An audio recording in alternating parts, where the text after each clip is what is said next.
Hello everyone and welcome to today's webcast. My name is Ben Frost and I'm the Public Information Officer of APA's Northern New England chapter and one of the coordinators of the Planning Webcast series.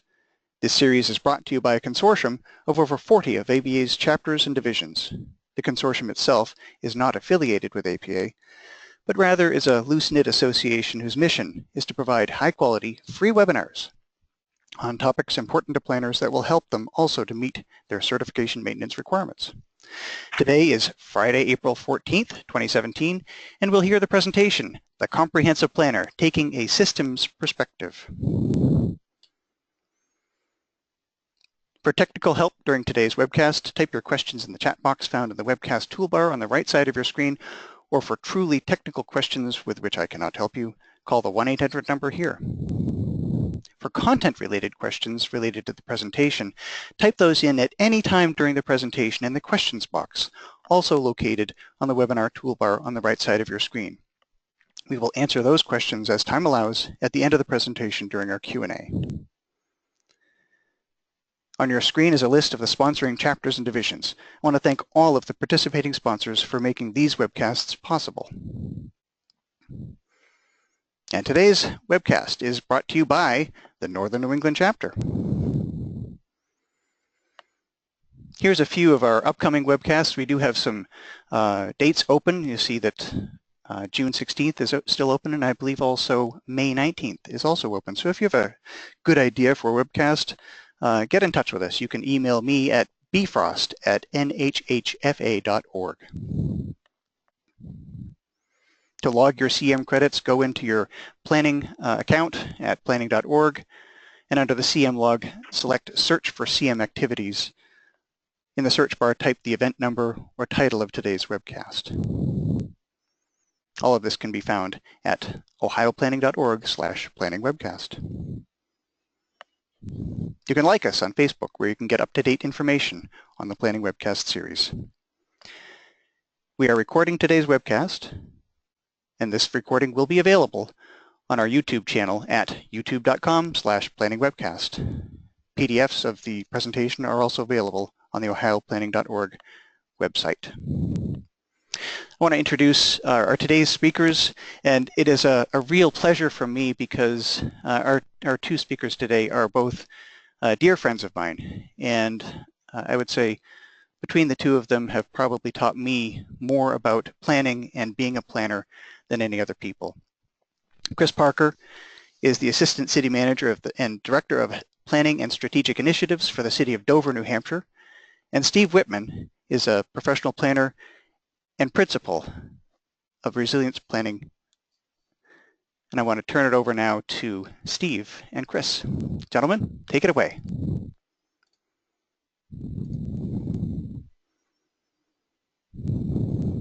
All right. Thanks, Ben, for that introduction. Really looking forward to having a good conversation today and going forward on our topics of looking at planners from a comprehensive systems perspective. I'm going to talk today about the background of what that means. We can get the computer to agree with us. Hold on just a second. Oh, there we go. We're going to talk today a background about what the comprehensive planner is. We're going to help you define the problem. We're going to show you how to take a systems perspective. We're going to have two case studies, including one here in Dover. And then we're going to look at ways to creatively solve that problem that we've defined earlier.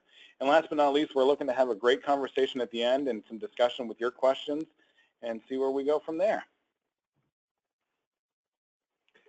So this is Steve. Hopefully we won't make you all too dizzy as Chris and I pass this back and forth, but we wanted to break up the webinar so that keeps you all engaged. So between switching from slides and switching voices, we hope that'll keep you in on the conversation and so we can get to the discussion part. As far as background, there are three concepts that we wanted to cover with everyone at the start of the webinar. The first one, as you see on the screen here, is about ecosystem services. And this particular graphic comes from the Millennium Ecosystem Assessment from 2005. And the purpose for showing this is we wanted to show that there are four categories of ecosystem services. This may be news to some people because typically there's a heavier focus in community planning on the regulating services that you'll see in the the lower right-hand quadrant.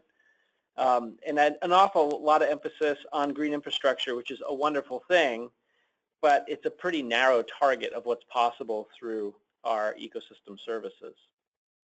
The good news is that we can leverage many other benefits that are seen more broadly across the graphic, and we can address ecosystem services in a way that's scalable. So in some instances, we just want to increase the number of yields or services that we're getting out of a design.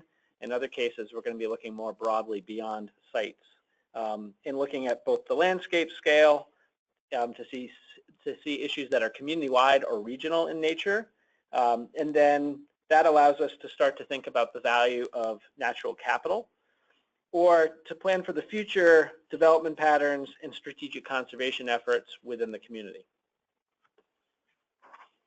The next concept we wanted to share is that idea of natural capital that was mentioned on the previous slide. A couple of the examples that are listed here are actually from the Suzuki Foundation. And the way that they define natural capital is that it refers to the planet's supply of water, land, air, and renewable and non-renewable resources. The idea of natural capital implies that there's an extension of the economic notion of capital, and that all forms of capital are capable of providing a flow of goods and services. Components of natural capital really do interact and provide for humans and other species. They provide goods in ecosystem services and are wide-ranging and diverse, but often undervalued. So as part of including this at the beginning of the webinar, we wanted to highlight the fact that there's a collective benefit provided by these resources and processes that's supplied by the natural systems in our communities. And we wanted to make sure that it's acknowledged by all, especially by planners, that these are imperative for survival and for well-being. Often they're really the assets that help us work towards our chosen visions as communities. And they do serve as the basis for all economic activity. One of the issues here is that they're just not really well accounted for, and therefore not properly valued by decision makers. So we want to try to change that paradigm. So the next concept we wanted to highlight is this idea of systems thinking. You'll hear Chris and I today talk a lot about thinking from a systems perspective or taking a holistic or systems approach to projects. It's something that we're really striving to do. We'll share some initial projects with you, but we feel we also have a long way to go. It's something that we're committed to working on. And today, really, we're hoping will serve as a call to action for all of you to join us. So with this idea of systems thinking, and we used one graphic that's helpful, at least for me, to think about it, this idea of the iceberg model, that often what we see or what we perceive are those events that are above the water, and there's a tremendous amount that's happening below the water that really is driving that. This is really just a way of approaching problems that really asks how various elements within the system impact it.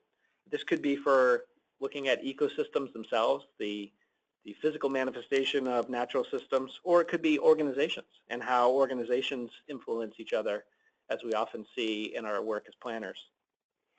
This allows us to, rather than react to individual issues that arise, to take a systems thinking approach and look at the relationships and other activities and patterns over time to seek root causes. This is Chris, and one of the things I think is important here, especially for practicing planners, if you can put yourself in the role of the citizens you are serving at your municipal, county, or state level, when they see a project or a site or a subdivision, they're going to see what's on the surface. They're going to see the activity being built or constructed or augmented. But you as a planner are dealing already with the patterns of behavior and the structures behind it, the trends. You're seeing all of that going on behind that's leading to that event. So part of what we're thinking about here and trying to get across is that a lot of what we're going to talk about today is stuff we're already doing. We might not be calling it systems thinking, or we might not be looking at it from the comprehensive viewpoint that we're hoping to share today. But I think a lot of this comes second nature to planners because planners are not typically silo people. Planners by nature are geared towards looking at the bigger picture and the surroundings around us. So the last thing on this slide that we wanted to point out, we we often will refer to our fellow planners as change agents. I mean, we really are looking beyond silos, as Chris said, really trying to create positive ways forward, often really having to shift the paradigms in our communities. And so if we want to create real change, if we want to shift those paradigms, we have to continually step back and examine these underlying issues and push each other a little bit, both personally and professionally, to evolve and to be thinking differently. So that brings us to defining the problem, and part of why I think Ben asked us to do this webcast today. One of the things that Chris and I have, me from the consulting side of things and Chris from the municipal side of things will often, have good discussions about what we see as problems or as opportunities that exist in communities. And one thing that we've come to be discussing a lot is this idea that there's a problem that exists where many planning documents actually do take a systems perspective. They can think quite comprehensively and by nature are set up to be encouraged to do so. But that allows us to really think about our shared natural capital and those things, but that our land use regulations seldom do. So here we have, this beautiful picture of the future. This is not actually from the Dover Master Plan, but it presents a pretty wonderful idea of what the future could hold, maybe for some of us. And we have this paradigm where the vision and the land use plan for the community paint such an image, but often the policies and the regulations in place are really not equipped to lead future changes towards that defined vision. So this is part of the problem we want to, and it's also part of the opportunity that Chris will touch on. It's just an unfortunate disconnect that we think can be addressed in several ways. So this image, hopefully no one's community is featured here. These are not images from Dover or from other communities here in New Hampshire, but they're images we all can recognize from traveling around the country. The resulting situation that's created by this problem, as we see it, is one where land use policies and regulations only address the property in question, don't require a systems perspective be taken during the design of a land use project. They tend to be very reductionist in perspective, and as a result, that often leads the community further away from this systems approach they had originally taken in their plan, and often that's incorporated in their identified vision. So one of the things we wanted to kind of call out is this idea that the end result is really a deconstruction of the places that we love while we try to accommodate new development and address other needs in the community. And this creates a distinctly new ecosystem that lacks the complexity and the function of the natural systems that had relied there before. They're unable to sustainably accommodate the full range of human needs. They're not as resilient going forward. And we think that these disconnects can be identified through looking at our land use policies and our regulations through a simple audit process. And what's interesting, Steve started off this slide by saying that this is not Dover and this is not New Hampshire. And I'm sure a lot of you were looking at them and saying, it might not be, but how would you know that? Because so much of what these images represent is current thinking, especially in the development community, of what a properly planned and executed subdivision or site plan should look like. So the cookie cutter aspect, the reductionist aspect, is something that has become the common cause, whether you're in Atlanta, Phoenix, New Hampshire, or wherever you are. That's the unfortunate thing, and that's part of the problem we're hoping to set a change for. And so part of that change is saying, why is it a problem? Maybe the problem is actually the solution, and instead of saying from a paradigm of this is what we accept, maybe we should change things and say this is what we want, and this is how we get there. And that's what we think about when we think of our master plans or comprehensive plans. We set out and say, why can't we have development that works with our ecosystems? Why can't we have communities that are resilient and communities that are integrated?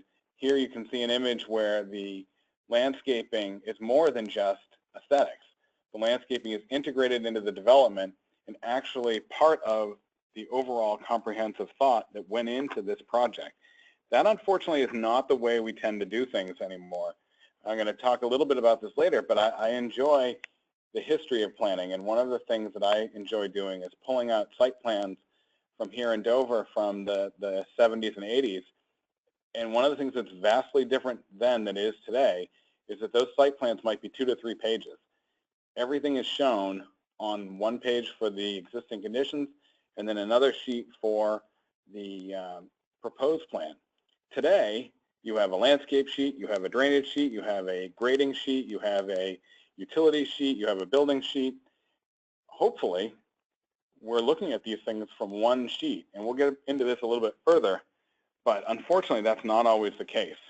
So they're not reintegrated back into one comprehensive design. Correct. And I think that what we miss is that when we're on the ground, when we're at the site, we don't see different layers. We see the final product as a holistic product.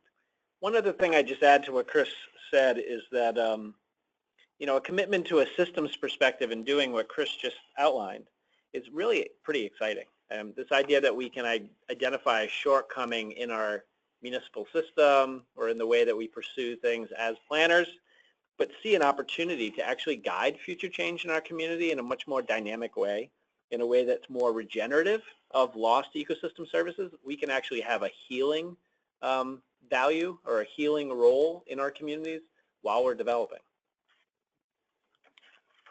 We recognize that this isn't always the case, and we recognize that there's a lot of voluntary things that happen and that a lot of practicing planners are doing their best to integrate.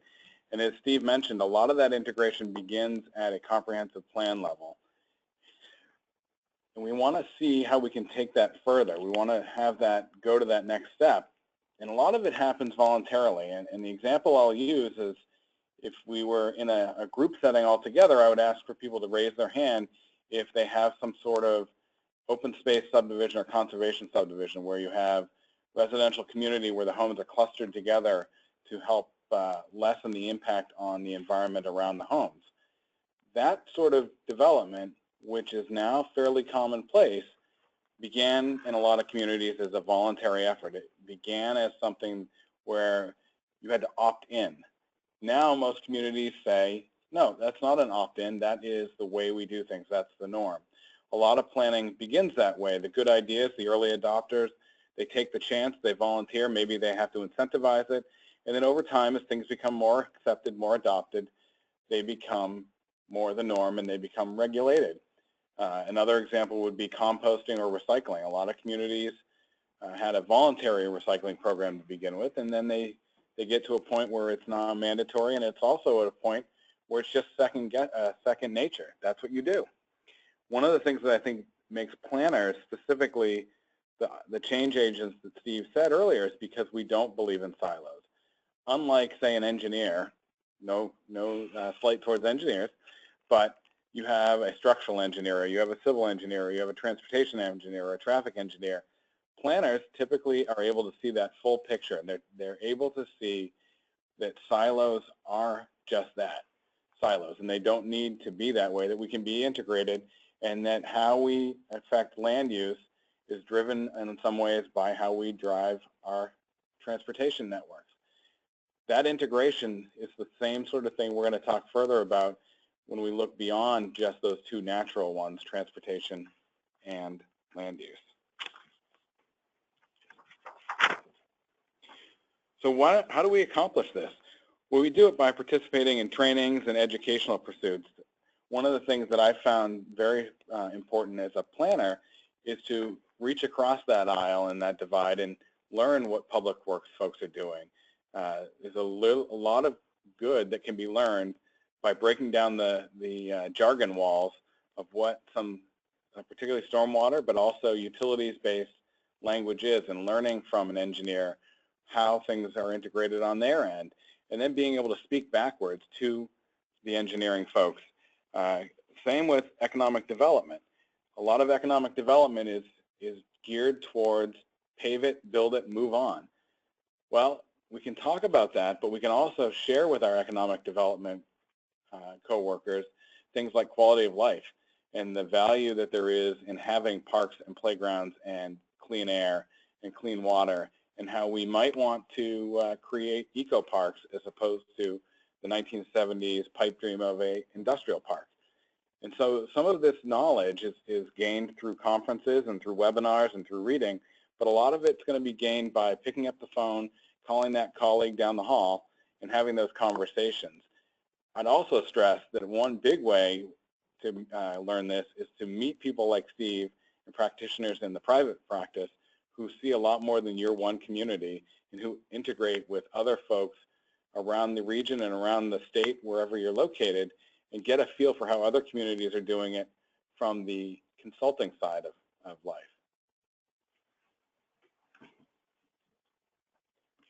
I think you went one too far. Back up. Oh, we're missing one. Okay.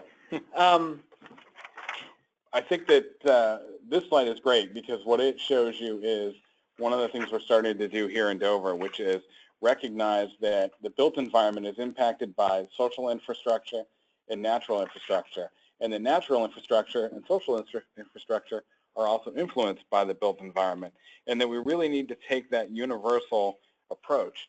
We really want to have that view of the interconnectivity between the various environments we move in and out of on a daily basis. Here you see some folks that are volunteering on a local cleanup day. Well, yes, they're improving the built environment, the buildings that are surrounding this, but they're also getting together and strengthening our social environment, and having this natural improvement, adding these landscaping features is going to add the benefits to the natural environment. So the little things can be integrated and can improve the community as a whole. And one of the other reasons we included this slide, it's a bit of a glimpse of Dover before we get to Chris's case study example, but it's this idea of complexity, the complexity of a community including those various infrastructures woven together, which can be overwhelming at times, especially for lay planners, board members and others. But it's important that we embrace that complexity.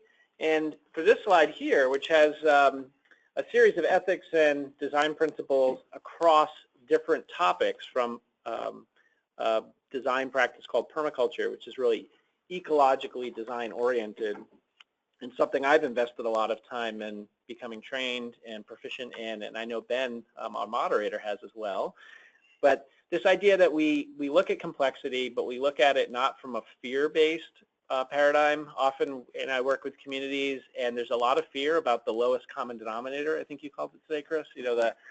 That person that's going to come in and do the bare minimum and create a problem through their development or through their change in land use. But we can actually approach it more from an abundance perspective. And the idea of approaching it from an abundance perspective is really just to embrace the complexity and shift our thinking, and possibly that of our communities. Because if you start approaching things, inquisitively, looking for solutions and coming at it from an abundance perspective, it's a bit contagious. So it's hard for people to continuously come from a fear perspective without realizing they're doing so. It gets us away from this reductionist idea, and it lets us really see the possibility that exists. So this is just another tool that we want to highlight for you that we won't spend a lot of time on, that could be helpful in your journey.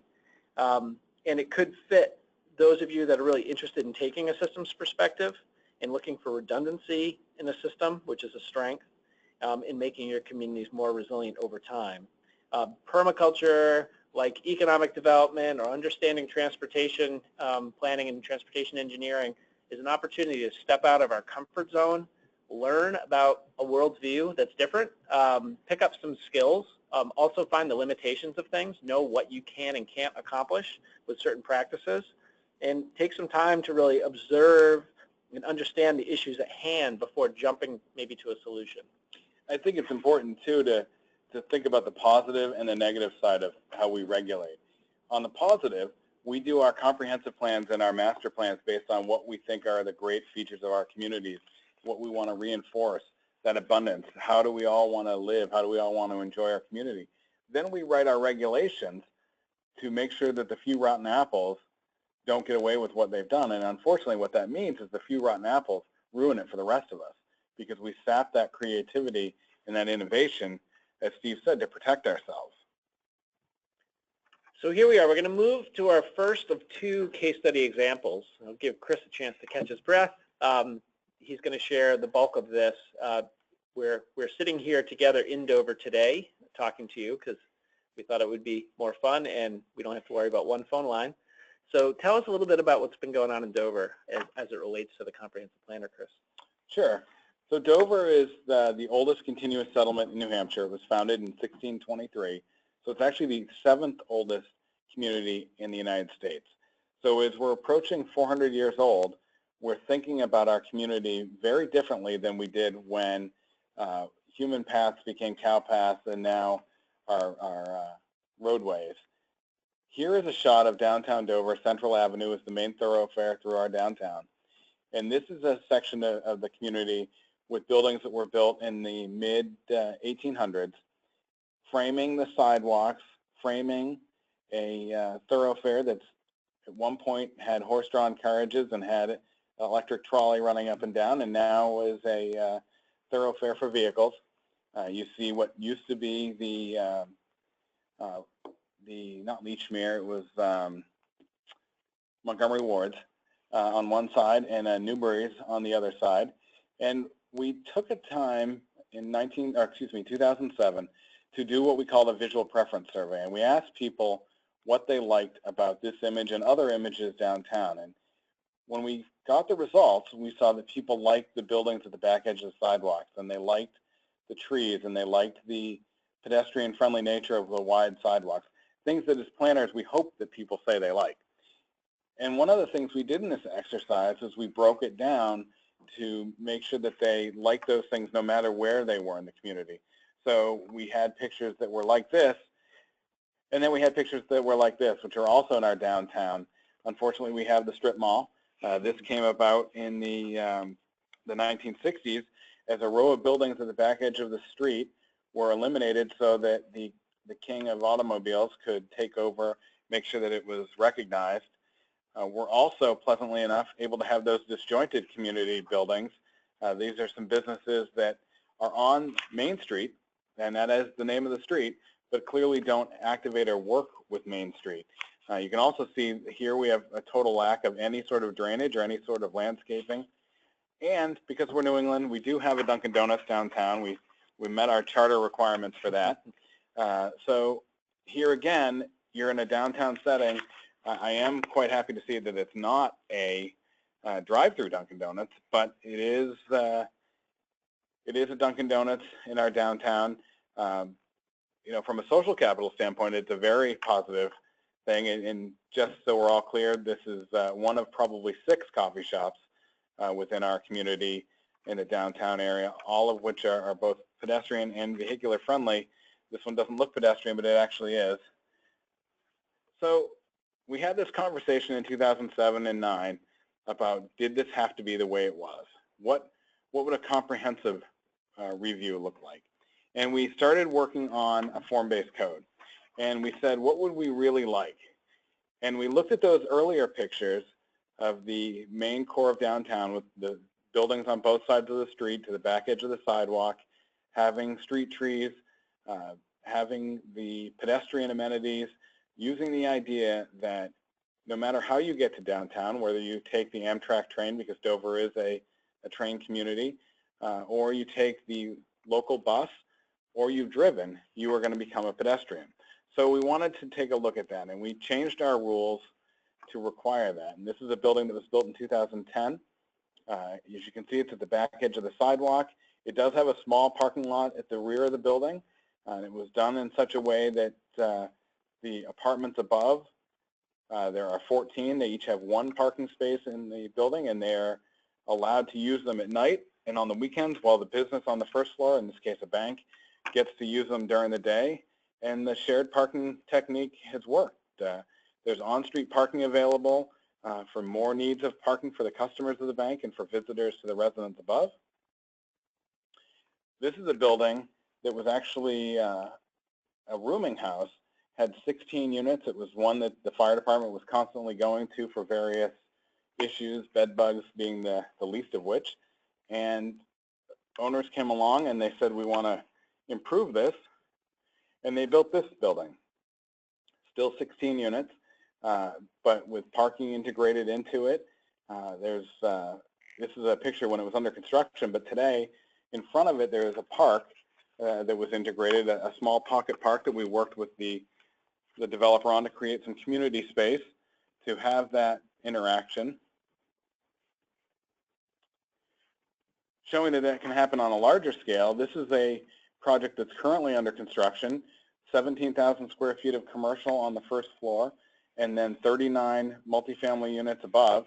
This building is a mixture of brick and concrete to reflect the downtown buildings that we have in place, but also has some glass and steel structure as part of it, because we wanted to recognize that while everything in downtown has historically been brick, that doesn't mean that everything going forward had to have that. We wanted to be inspired by our historic past, but not require it. So this building, what you don't see here, it has some courtyards. Some of these entrances are set back so that the stores that are built have some outdoor display space, have that community activity area, and are driven by pedestrian-based businesses. This is a building that's being proposed or was proposed for a block in town, and it's a good example of looking at the past but having a new and modern feel to it. What is that building going to replace?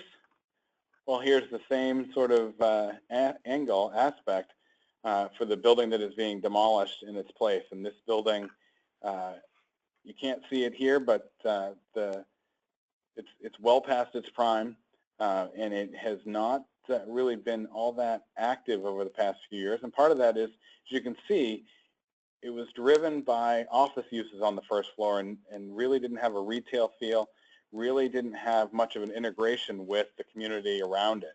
It was a standoff building, both because it was standoffish from a pedestrian scale, but also it just didn't fit. It just didn't have that vibrancy that we were looking for in our downtown. So when we changed our regulations, we were hoping that when we could have adaptive reuse, that it would take into account the best adaptive reuse for a site. This is one that was just approved by the planning board a week ago. This is the artist rendering of how a warehouse building that operated in the late 1800s, early 1900s, and actually, you'll see in a second, the windows of which were blacked out because they did war-based work in it, manufacturing, and they didn't want any spies to be able to see into it. So they blocked out the windows, and unfortunately, almost 100 years later, they were still blocked out. So this is how the building looks today. So the new tenant is going to take, or the new owner is going to take the first floor and extend the commercial, putting in some new street trees, as you can see, creating some landscaping that's also a drainage feature, and then converting the upper 4 floors into apartments that are studio and 1-bedroom based. This building is right next to the transportation center where the Downeaster Amtrak train, as well as local bus service exists. And they came to us, and for the 40 units in the building, plus the commercial on the first floor, they're asking for only 30 parking spaces because they know that they're going to be able to take advantage of people that are more transit-minded as tenants. And I think a lot of this gets back to the comment I made earlier about looking at plans from the different lenses. And here is a colored site plan. And so we've taken our colored markers and we've said, okay, here's the landscaping over here, and we're going to put our drainage in one color, and we're going to use our red pen to do sewer and our blue pen to do water, and stormwater will be black because hopefully we'll be thinking about it, but not that closely because no one ever pays as much attention to stormwater as they should. And I think that this segregation has really been a problem. When we write our comprehensive plan, we think about things from that integrated network, and then we create site plan regulations that have a landscaping section, which is different than the stormwater section, which is different than the traffic section, which is different than the parking section. Instead of looking at the site plan holistically and looking at that on-the-ground finished product and making sure that things work together and don't just have segregation to them, we create better plans. And in that mind, in Dover here, we're working to say the landscaping and the stormwater management should be in the same section, so that these rain gardens and other stormwater features should think about how they can be used to water the trees and the plantings that come around from the aesthetic standpoint. Nothing should have one use. Everything should be multi-use. That's one of the things that we learned from both permaculture and from form-based code, that the goal should be to integrate and to have as much multifaceted usage as possible. We want to have an area where we look at the parking lots, and we don't just see parking lots, but we see opportunities for landscaping, we see opportunities for stormwater management, and we see an aesthetic as well as functional process. We decided to take this one step further as part of our master planning work and look at those areas that are integrated and build off each other. Recently, we just completed a stewardship of resources chapter for our master plan, working with Steve, which has been something we really strive to do here, is to work with creative and innovative consultants. And Steve and the team were able to look and say, while natural hazards affect our historic and cultural and natural resources, and our coastal management is affected as well, they all integrate as well with social capital, and that we create social viable places that build off of our natural resources and our historic and cultural resources. So instead of having various chapters that cover these, we wanted to have them all as one resource chapter that builds off each other together and then influences land use and influences transportation, influences our parks and recreation. And we're creating this new paradigm where the umbrella drives what's within it, as opposed to trying to couple things later on and build those connections later on. We're going to start from the connection point, start from that solution, as opposed to trying to find that solution. So while this is up, the stewardship resources graphic is up here, I think it's important, and thinking about everything Chris just shared about Dover, to kind of give a behind the scenes look at how sometimes these things work out. You know, Chris and I have gotten to work with each other on the form-based code and on other projects, and New Hampshire's a pretty small state, so we get to see each other pretty regularly. And at one point, after the form-based code had really set a new way forward for communities in northern New England, and proven to be a good example of how we could do things within our enabling legislation here, we started to actually see some really good projects come together in Dover, some redevelopment projects, adaptive reuse projects. But it was clear that there was still something missing. And in looking at the smart code and other versions of the form-based code, there were these modules that you could add for low impact development or for landscaping. And you know, we added what we could that made sense for the land use pattern that already exists in this really old community. But I think you could see in some of the examples that Chris showed, they're tight spaces. So I approached Chris and said that I was interested in seeing if we could craft a land use regulation that does what he just described. You know, we started talking about this idea that we've been kicking around of better integrating landscaping, stormwater management, and other site features, so that, for one, it might work better for the developer. It might give them more flexibility on their site, but the city might get more of what it wants. It might actually see a restoration of more of those ecosystem services over time. And as we started to have this conversation, he was kind enough to invite me down to have a brainstorming session with he and a couple members of his staff, and we started talking about the master plan and how within Dover's master plan and within their annual update process, where they're updating a section every year, this concept hadn't really come up. So we decided to take 2 steps back and really think about the various resources and how they create this complex ecosystem of a community, and really kind of pursue this idea of the integration before moving on to some regulatory changes. So I think it's kind of a stay tuned for things that may come after this master plan chapter has now been adopted. I think it is, and one of the things that was really good to do, as many of you know, when your planning board or your local legislative body says, well, why are you doing this? You can point to that master plan or comprehensive plan. We've put specific recommendations in our master plans about this integration and about this evolution so that we can point to something that the community has adopted, the community has supported. That's why we're making these changes. It's not just the flaky planner deciding to do something different, trying to win an award here or there, or trying to be new because they read it in a magazine or they heard it on a webinar. It's an actual, this is what we want to see, this is what we want to buy into. Let's work on it together as we move to that integration in our regulations. 1 second. So based on that, what Dover did, I think that's really interesting, is you put out a request for nominees. You put out a request for people to apply to serve on the steering committee. And because of the 6 different topics you see identified here, we had a complexity of applicants. We ended up with a really diverse steering committee. And they were along for the ride, for the challenge of us trying to figure out how to create this really dynamic chapter as a plan. We sort of created our own monster, I think, because by later in the process, the folks that had been initially more historic and culturally oriented were asking a lot of questions about energy or social capital. Folks that were thinking about coastal management and natural hazards and climate change had a lot of thoughts about both historic and natural resources and sites that have a complexity where they're dealing with lots of these issues. And I think, I don't know if you'd agree, but I think in the end, the actions that came out of that chapter, we were pushed by the committee to go further.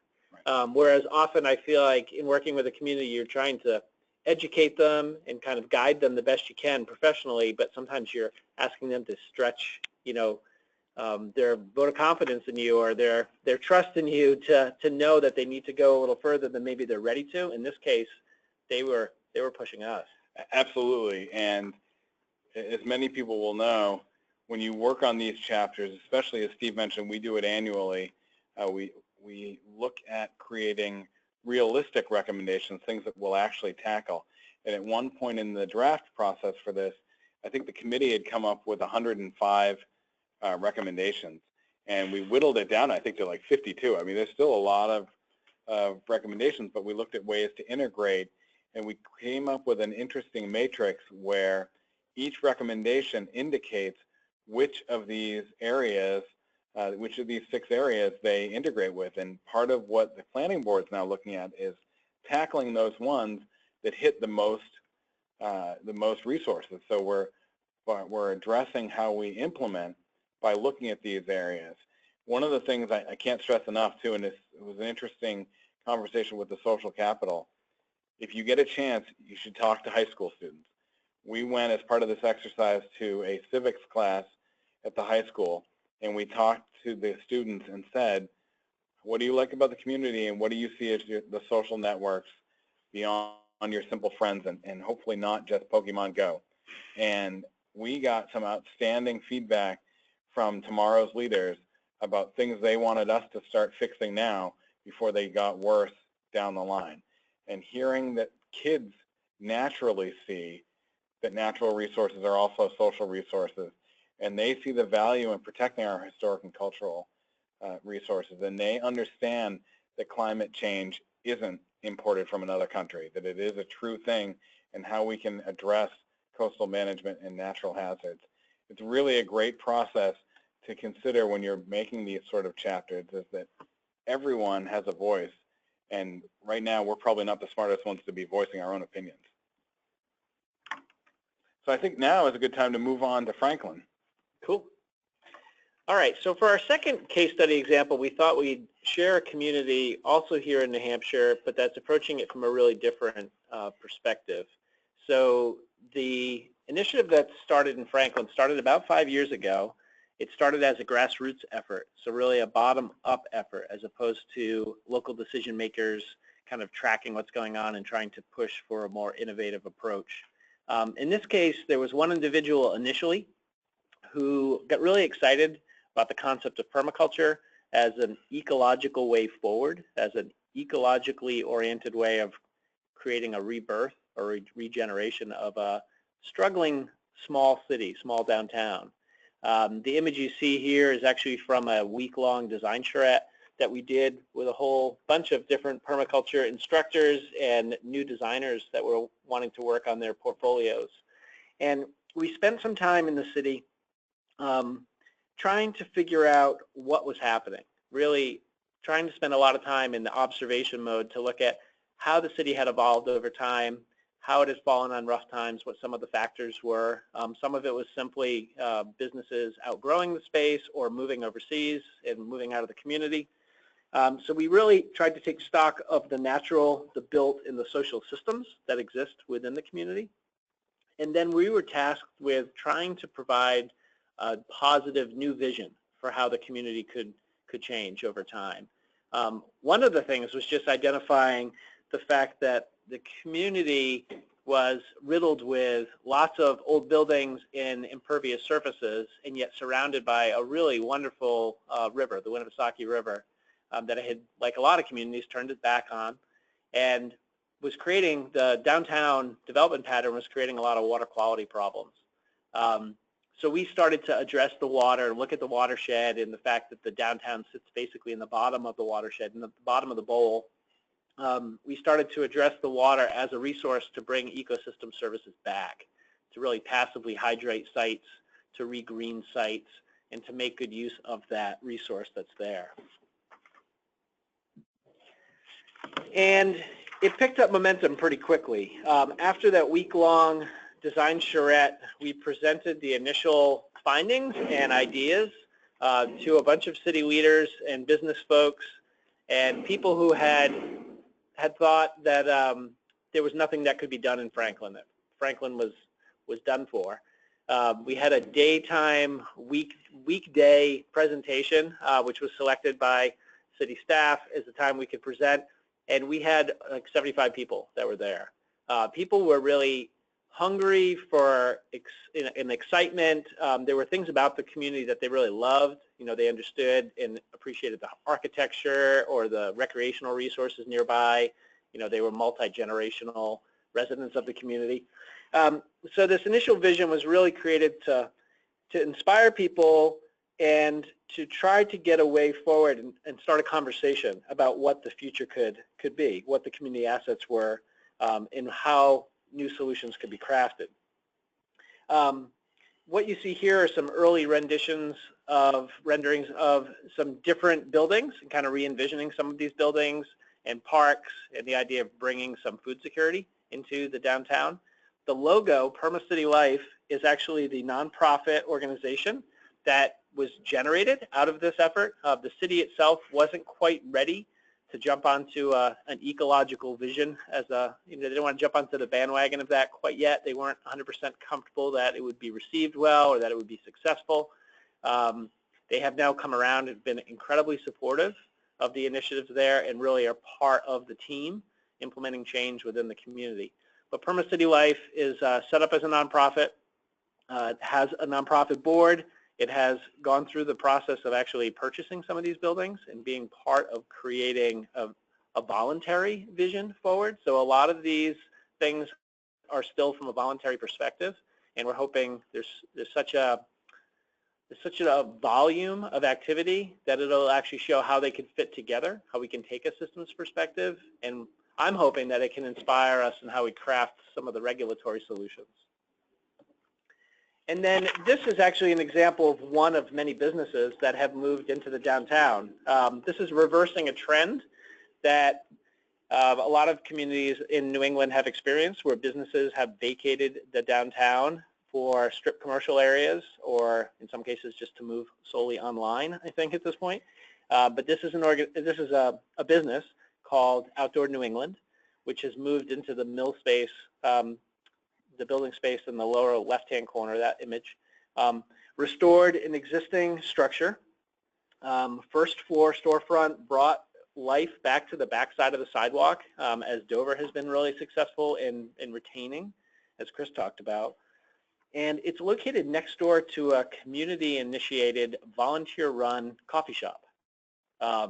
It was a situation where a bunch of residents were excited about what was going on. They weren't sure how they could pitch in. One thing they were comfortable with was the idea of making and serving coffee and providing a place for the social capital aspect that Chris talked about. So they started the effort, and it has been so successful, it's doubled in size. It now features local art and other value-added products, and it's adding a place that other place where people can gather and build connections or retain the connections they already have.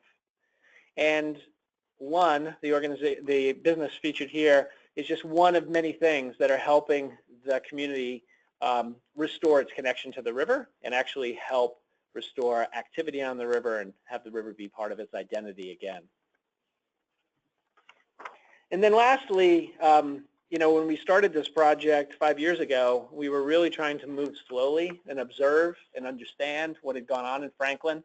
There had been lots of charrettes and lots of plans that had not resulted in any action. And we came in with bags full of markers, and I think people probably rolled their eyes and said, you know, you can't just put some green marker onto the paper and think it's going to be better. We tried to provide a depth of knowledge in taking a systems perspective in examining the city and in taking a systems perspective and proposing a vision. And what happened was we stayed true enough to that vision, and Perma-City Life and its founder really held that vision up high and refused to water it down, to the point that it started to attract the attention of the media. There's been a lot of press coverage of the efforts in Franklin, New Hampshire, and then businesses were attracted, and then this redevelopment outfit from Concord, New Hampshire approached the city and is now redeveloping a mill that had been standing vacant for a couple decades. The Riverbend Mill right on the Winnipesaukee River is now an $11 million workforce housing project. A fascinating project, really nicely designed the way it came together. It's really integrating this historic structure with energy efficiency, with bringing living space back into the downtown, actually better living space than what has been available in the downtown for a while, providing people on the street to support the businesses that are moving back, and reestablishing or regenerating the ecosystem services on the site so that the mill and the river can actually be assets for each other. So this is one to stay tuned for. If you go to the Perma-City Life website, there are a whole series of project case study examples and some short films that will tell you more. So what do we do next? How do we move this forward? I think that is the best question of the day. And part of what we hope to do today is to generate some thoughts in your mind, maybe not something you heard today, but maybe something that was akin to something you're working on in your own community that you're looking at from a different perspective now that you've heard about being a comprehensive planner. One of the things that I hope that we all take away from this is the understanding that planners by nature are comprehensive, and that our plans and our regulations should be as well. That a practicing planner has the ability to reach out and be that change agent. And I would encourage all of you, if you haven't already, and hopefully as part of at least your AICP training, you've run across this book, but the book A Pattern Language, which came out about 40 years ago, to me, it's the only planning book you really need to read, because in it, there are examples of how permaculture is not a new topic, how systems thinking is not a new topic. This is all 500-year-old, 1,000-year-old elements that have just been brought back into our consciousness as we continue to evolve as planner and continue to be active in our communities and active in changing the way that development occurs, and that we protect ourselves for future development through this sort of stewardship and through this call to action today. We want to have you collaborate. So this is a good opportunity now, if you haven't already sent Ben your questions, to bring those questions in. And certainly we are very happy to continue to have the conversation after the presentation. Both Steve and I, these are real email addresses. We're happy to respond to them.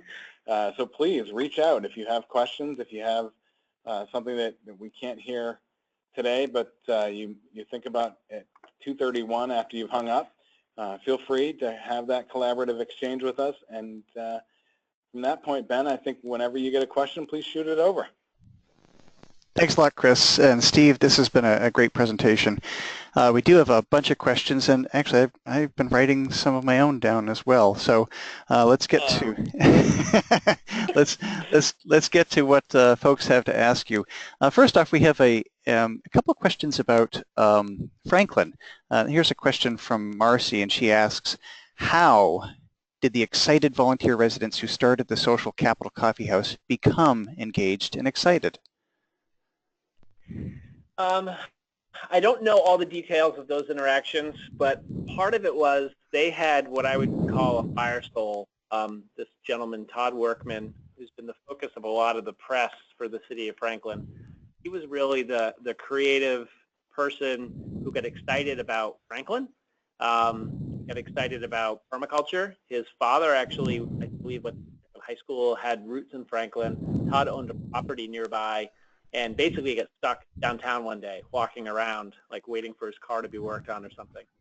He had such a transformation in seeing the potential of this community, and he talked to everybody that would make eye contact with him. And he reached out to lots of citizens, those that are in the roles of local decision-making and those that were involved in the downtown or he had mutual relationships with.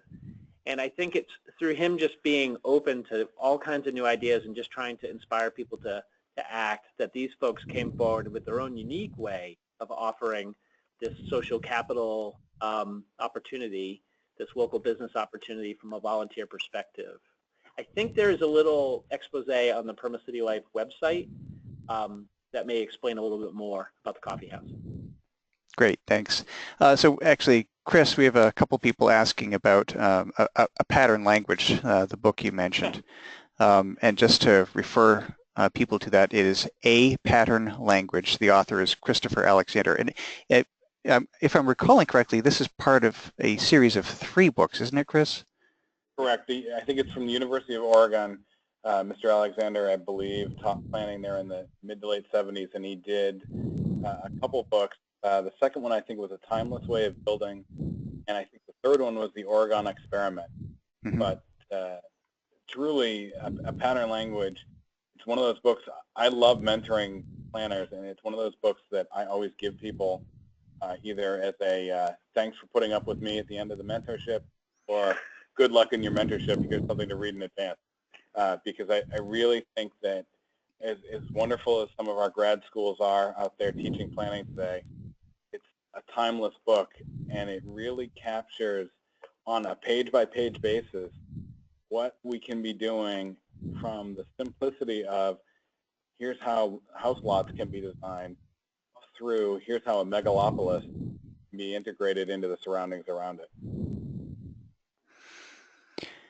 Okay, Chris, here's a practical question for you regarding Dover. And this is, the question is, does Dover have an architectural review board? And I think this is in response to all the slides you were putting up showing the really cool new structures. So we do and we don't.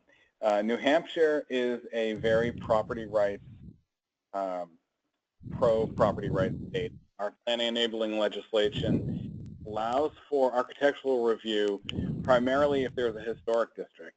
Downtown Dover does not have one.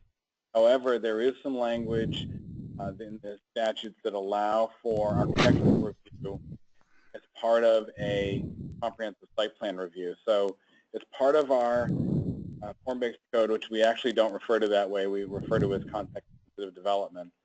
As part of that, we had built into our site review process.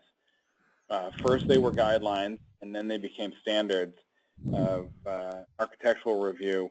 And what we've done is tried to document successful elements of the existing downtown and asked for those to be in the inspiration for the new construction and new build. So to try to help take away some of the objectivity of the what could be a historic review or an architectural review, and put it in the hands of here are the things that we found through the visual preference surveys and through the development of our context-sensitive downtown code. Here are the things that people said they liked and wanted to perpetuate in the building. So continuing on this theme, we have a comment and question from Gregory. How enabled are New Hampshire cities and towns with respect to planning and zoning? And you kind of answered that question, Chris. Being a New England state, one assumes a progressive state government which empowers local jurisdictions, although alternatively, outsiders see that whole live free or die libertarian thing. Yeah, I really believe, it's funny, I've had this conversation with Steve before and with others, that we've been told here in Dover that we don't have a true form-based code because it doesn't allow administrative approval, because our state statutes want everything to go to a public planning board to review, and also because of that strong property rights. What we have done is, in crafting our code, is recommend and reflect that the public has property rights as well. And so our form-based code, our context-sensitive development, is based on that public realm, that right-of-way, and the ability of the private realm to interact and interface with that right-of-way, and wanting to protect that civic space, wanting to protect that public right to have a clean, decent, and activated public area. Here's a question from Gretchen. Do you have any suggestions on how to navigate resistance from boards or the community on moving to a form-based code or away from a single-use focused zoning code? Absolutely. First off, email me, because this will be longer than I have right now. But the number one thing I think that we found, and Steve was part of the team, so he was there as well. So Steve, step in if you have an answer. But when we changed the question from, wouldn't it be great to change, to what do you like about downtown, and reframed it as protecting the character we have, protecting the sense of community, the strengths that we have, as opposed to, oh, wouldn't it be great if we changed? Because people get resistance to change, but people like telling you what they protect, what they cherish, what they want to keep. And people like being able to complement things and being part of solutions. So framing it in the sense of, for Dover, our downtown has had the same zoning since 1980. It might be time to change. This was in 2007. That was helpful because people could reflect and see the many other changes that have occurred in the world around them since 1980. But having that proactive and positive reflection on it, as opposed to a dear business owner or property owner, we're going to ruin your lives standpoint, that was, I think, a key point for us. And part of doing that, I think, Chris and I talked early on in the process about how to go about it, and what we ended up doing is going out and measuring this good stuff. So kind of back to that abundance perspective, there were so many great examples within Dover. We went out and physically measured where they're placed on the lot, what they're made out of, how tall they were, what the mix of uses were, and then we had that inventory before we even came up with standards. And when we came back, we showed what existed versus what was required by the city zoning at the time, and they didn't jive. And so we were able to highlight that for the local decision makers, and they came to the conclusion that they wanted something that fit the pattern that they loved. We did an exhaustive inventory, as Steve mentioned, measuring, but I think that the thing that really was reflective to me was the first day, the team, we each had cameras, and we took probably between 300 and 800 pictures throughout the 100 acres of downtown Dover, or what we considered to be the study area. And so, like Steve said, not only could we have measurements, but then we were able to show those pictures and show the examples. And one of the things that I think is key to any zoning initiative is to get off the computer, get out of the Google Maps aerial view or the site plan aerial view, and no matter how good your GIS is, go out in the field and walk the area you're looking at rezoning. Even if it's from rural use to something else, go out and walk it, and then you can have that first-person conversation with someone about what it's like and what the vision could be. So we're getting some great comments from people, and I think this, in all of the webcasts I've done, this is probably one of the most engaged audiences in offering suggestions. So other things for people to read. How about Ian McHarg's Design with Nature? And this, that echoes of permaculture, don't you think, Steve? I would totally agree. And I have one to add too. There's Timothy Beatley just put out a new book for Island Press, and I was showing it to Chris today. It's the Handbook of Biophilic City Planning and Design. And it's just full of wonderful examples of voluntary efforts in communities around the world. And there's a wonderful sentence in the end where he identifies that there's an opportunity, an unmet opportunity to guide using our regulatory codes. I would add that my second favorite planning book is called Planning for the Built Environment by Lars Anderson, and it's essentially an engineering book for planners. And it goes over in good detail, but also accessible detail, stormwater management, water utilities, sewer utilities. It guides planners to understanding why you need to separate water from sewer when it's in the ground, and why the private utilities need to be separated from the public utilities, and not just from an ownership standpoint. But that's another book that I think a practicing planner that wants to push themselves should understand. And here's another suggestion, this from Tom. He says, another book to use, Community and Privacy Toward a New Architecture of Humanism, published in June of 1963. The authors were Serge Chermayeff and Christopher Alexander. And he says, reading it in 1969 led me to become a city planner. There's inspiration for you. We have a question from Marcy asking about, are there online resources for natural capital planning?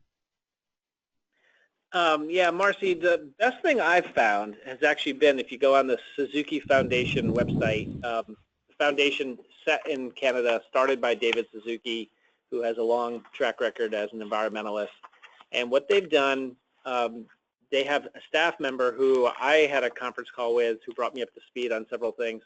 They have done a number of studies for communities and possibly a regional study that really looks at how you quantify natural capital. So if you search for Suzuki, it's SUZUKI, and I think you'll find a lot there. There's also a not-for-profit group in Canada whose name is escaping me right now, but I think it's something to the effect of Natural Capital Initiatives, and you may find that through the Suzuki Foundation website as well. Okay, back to our case studies. This is from Howard. What sort of issues did the high school civics class identify for planners to address today? And I think that came out of Dover. Yeah, so I was flabbergasted about this one, but it was awesome to hear. The kids who are all, I think they were sophomores and juniors, so they were at driving age, were all pushing for pedestrian friendly. None of them thought that they saw any value to drive-ups and drive-throughs. They talked about wanting to support local and how they specifically didn't go to chains, how they really saw the need for civic space and private space such as coffee shops and other places that drive civic engagement to be integrated. And they wanted to know what our projects or our policies were for requiring benches. And one that we've since made us go, that's a really good point, was a lot of the benches downtown that have existed over the past 30 years face the street. And a couple of the kids said, well, why do I want to watch cars passing by? They should face the buildings or face each other. And it's one of those things that we all know, but it takes a 16-year-old to say, I don't want to watch the car pass by. I want to talk to my friends. I want to have that conversation. And those were sort of the feedback we got. Pedestrian friendly, non-drive-through related elements. They like the idea of having multi-story buildings as opposed to the cookie cutter. We got into a great discussion about why there are so many drugstores, and which is a whole nother social capital issue. But that was the sort of feedback we got, was some of that reinforcement of proper street trees, proper street aesthetics, to encourage people to spend time in this intermingling of public and private, civic and private space. Okay, here's a couple more resources. There, of course, Rural by Design by Randall Arendt, and I got to tell you, I was a planner in southern Maine, in Kittery, many years ago, when Randall was just getting his start in conservation subdivision design, and his work has progressed wonderfully. And really, Rural by Design embodies so much of what McHarg had laid out for us, and many of the principles of permaculture too. And Anne says, another great resource for community resilience and planning is the Colorado Resiliency Framework Guide. So I assume you can Google that. Question regarding Dover and Franklin. This comes from Jeffrey.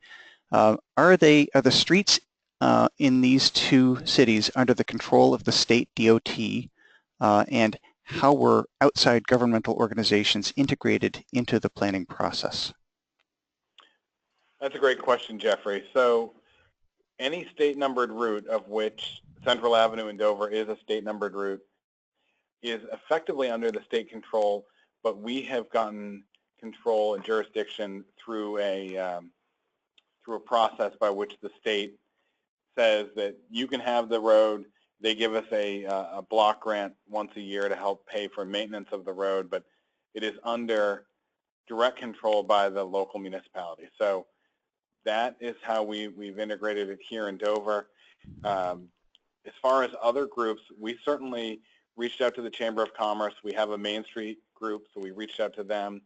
We did talk to DOT because one of the things that we are trying to do, excuse me, the Department of Transportation, one of the things we are trying to do here is get people to recognize that 10-foot wide travel lanes are more than enough, and that the state looks for 12-foot wide lanes on state numbered routes. So we have tried to educate them on complete streets and the need for 10-foot wide lanes, particularly downtown where you're not expecting people to go 70 miles an hour, and recognize the need for bike lanes, et cetera, as well as the pedestrian facilities.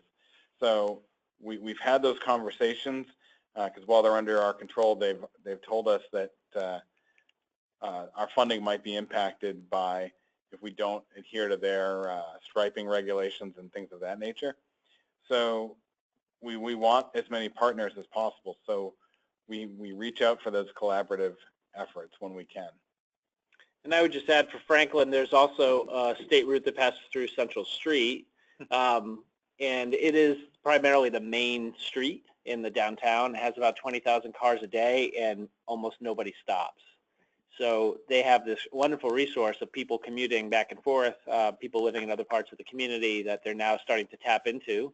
And then the rest of the streets are city-owned, and we're having the same conversations as Chris just said, both about complete street approaches as things change and as streets are reconstructed, but also starting to incorporate green streets and show that the city is endorsing this vision. As far as integrating other groups, one example from Franklin that's worth noting is the city itself is located between two regional bike trails, and there's a logical link to have those two bike trails connect right through downtown.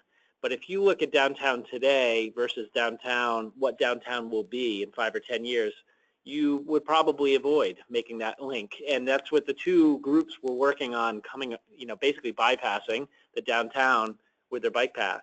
And where we've gotten them now is to really think about how they can work with the landowners who are all on board to do so, to connect through downtown and create another reason to be in Franklin and another group of people to serve. Okay, now taking this back to a somewhat broader perspective, here's a question from Richard. Do either of you know of other form-based codes, and I suppose this could be either model code or one that's been used in the community, that also specifically does a good job of including detailed landscaping criteria or guidelines? Yeah, that's a really good question, and I am not aware, but that doesn't mean that it doesn't occur. I think that where it can, it's probably a good thing, and it's a good part to start integrating into our own, getting to the green streets idea that Steve just briefly mentioned. That whole concept of landscaping and utilizing street trees as part of your stormwater management doesn't need to be just in parking lots. It certainly could be along the streets and along the public ways as we upgrade and improve our public streets. Yeah, I would say I don't know one off the top of my head. I'm really hoping that we make Dover one of those examples in the coming years. Sure. Chris said yes, so it'll definitely happen. I think one thing that might help in searching for this, and if you find anything, we'd love to know about it as well, because we could learn from it. The American Planning Association Planning Magazine did a story, was it October? Basically about the hybridization of form-based codes, something Chris and I took kind of a beating on when we first worked on the code for Dover, because it wasn't a purist version of the form-based code. And now there's a recognition that communities just don't have the financial resources, time resources, or maybe professional assistance to create a whole new thing, and that they are doing as Dover did, adopting what they can of a form-based code, but then making other changes to their site plan regs. So it'd be interesting to find communities that have kind of forward-thinking site plan review regulations or other development guidelines, but also have some aspect or hybridization of a form-based code. So I guess we want to look as broadly as we can to find the good examples. It doesn't have to be a form-based code community either. I'm going to use this as a slight plug. It's been my experience, particularly with a form-based code, that you need to utilize local expertise, whether in your own community or in your state, to understand both the statewide regulations as well as community regulations, and understand that a form-based code that works in Dover might not be the form-based code that works in your community, and that the pull-it-off-the-shelf form-based code that a national firm or an international firm or a local firm that works for them somewhere else is not your community. Part of that slide earlier that we showed that could be anywhere U.S., something that worked there we wouldn't want. So you should work as part of your community to look at ways to create a collaborative effort with your community leaders, your policymakers, as well as the staff to create that form-based code or whatever code it is so that it works for your community. Whether it works somewhere else or not shouldn't worry you. So here's one of my questions. Steve, early on you talked about the complexity of these issues and how it's overwhelming. And I serve on my own town's planning board, and we don't have professional planning staff. It's just a group of 7 or 8 volunteers getting together every couple of weeks to deal with the stuff that gets thrown at us. And I look at a really good master plan that our Regional Planning Commission helped us on, and then I look at our zoning ordinance, and the two are like they're from different planets. And I know that the zoning ordinance has been developed incrementally over time, and the increments are, generally speaking, responses to something that happened. My question is, doesn't it make more sense perhaps just to throw out the zoning ordinance and start over? It might. I also am on my planning board in my community, and we're doing our master plan right now with a commitment to change our zoning, because we're going to find ourselves in the same place you found yourself in Warner. And you could throw it all out. That's a big pill to swallow for a lot of people. Another thing you can do that we've done with communities is do this idea of a policy or regulatory audit. We did one here in Dover. We've done them in other communities before we set out to make regulatory changes. And basically, it's an exercise where you commit to reading all the planning documents and then evaluating the land use regulations and flagging the disconnects. So it would be going through and finding out all the places where you have questions because the regulation clearly does not bring you to the vision in that future land use plan. And in a lot of cases, we'll identify the issue, and then we'll talk about the regulatory changes that are needed. Either the provision no longer applies because it was addressing a problem at a given time, as you said, Ben, or it just falls short because it's not following the vision from the master plan. So that can help create sort of a work plan of change over time, which itself can be kind of a daunting process. Ben, I think that I would add to that that you need to be a little bit pragmatic, and that it's going to take time to evolve that chapter of your zoning or your site or your subdivision regulations.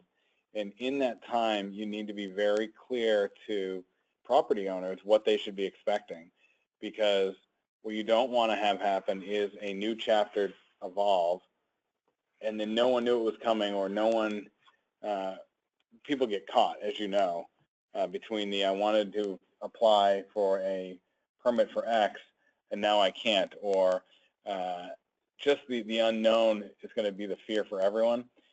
That's why I've done the iterative approach here in Dover, where we've recognized those areas, and clearly one area that I think every community, not just in New Hampshire, but every community in the United States needs to be thinking about how they're going to deal with is Reed versus Gilbert.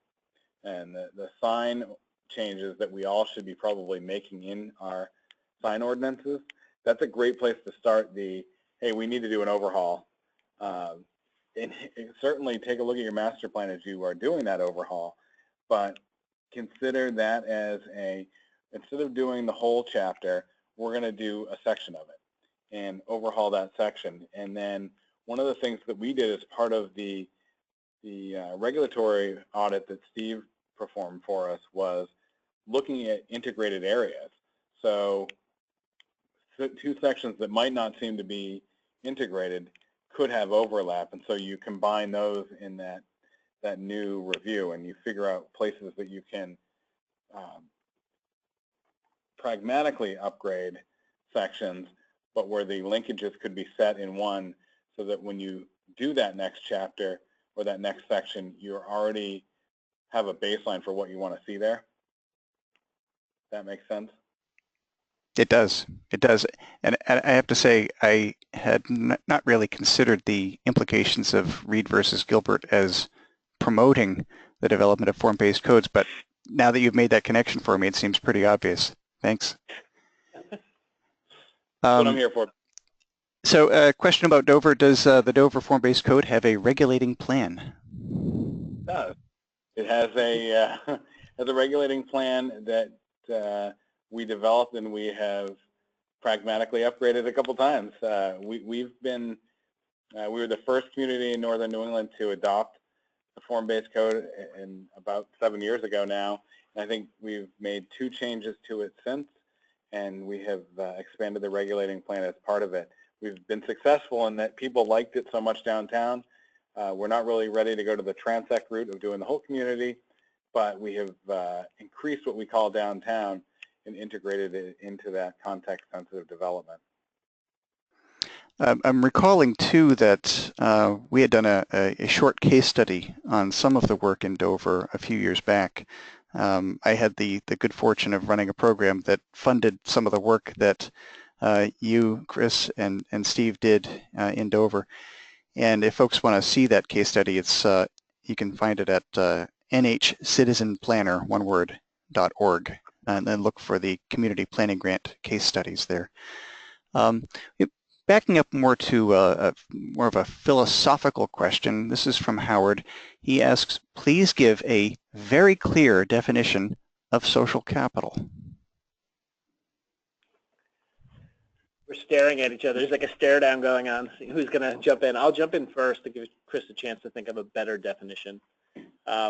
We talked about social capital in the Stewardship of Resources chapter.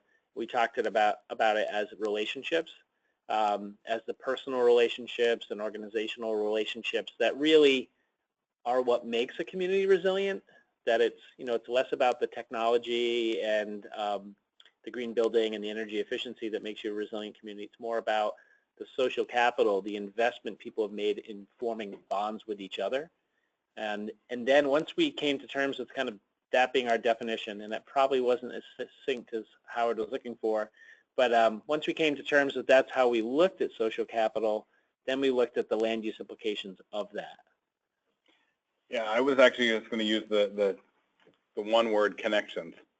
And I think it's the same as the relationships. And this is something that from the students through the seniors that participated, we heard the same thing is people saw their connections, whether it was their connections, familial connections to their cohort, connections to downtown businesses, the connections to government, connections to Little League, connections to youth, any of those sort of social connections. That's social capital, is building those connections. And I think one of the things that you need to consider in that is that, although I agree with Steve, it's not technologically based, it also is not intangible or tangible. It's both. So the connection can be, I really like meeting downtown at this bench and talking to my friends, or watching the world go by and commenting on it. But it can also be, I really like meeting my friends at the soccer field and playing soccer. Having those social connections, and however they form, is that social capital. And while we're giving people resources, you know, that it's probably a good idea to refer people to Robert Putnam's book Bowling Alone, which is really all about social capital, and the follow-up book that Robert Putnam wrote with Lou Feldstein, Better Together. The first book kind of exposes the problem of the disintegration of social capital in many of our communities, and the follow-up book, Better Together, is sort of a recipe for action. Those two plus A Good Great Place, I think, or maybe it's The Good Great Place, which is probably about a decade before Bowling Alone. Same sort of idea. It's about how third places create a social arena outside of our home or work for people to get together and commiserate or celebrate. So let's make this the last question and bring it back to planners. This is from Gregory. He says, planners really are change agents. However, can they sometimes be change obstructionists, particularly when preventing new and innovative developments through regulatory rigidity? Well, planners are people. So just as people fear change, planners can fear change too. And one of the things that I think is inherent that we all do is remember that just because we graduated school doesn't mean that everything that has happened since then is worthless. We need to keep learning. We need to keep reading. We need to keep experiencing, and make sure that we are open to new ideas and open to learning and open to that integration of innovation. And my answer was just going to be yes. But what I would add, because I can think about it now, is that Chris and I talked about today, and one of the reasons we wanted to do this webcast was to be supportive of each other professionally, personally, whatever it takes, to really encourage each other not to be those obstructionist characters, but to actually be the change agents. And part of that is encouraging each other to participate and learn and evolve and ask questions, and to kind of check in on each other and mentor, as Chris said earlier. We really both believe in mentorship. We both have benefited from mentorship and continue to, but we're also willing to spend time with others and you know, encourage them to be a little idealistic or to reach out beyond their professional training. You know, it's so easy to say no to change. It's so easy to become complacent or to settle, and that's when just as communities that settle and grow stagnant start dying, so do you as a professional. And the more you can push yourself. I really love the fact that I have two millennials working for me, because they think so differently than I do. They're both smarter than I am, and they push me. And I think that we all need that around us. And I think you guys just gave kind of a philosophy of planners, social capital. Well done. So we're gonna close this out. Chris, Steve, thank you both so much for this really stimulating discussion, dialogue, and presentation. I'm very grateful that you did it. So this is Ben Frost for the Planning Webcast Series. Remember to log your credits by going on to planning.org and looking for this session, The Comprehensive Planner Taking a Systems Perspective, hosted by the Northern New England chapter of the American Planning Association. Thanks very much, guys. Thank you, Ben.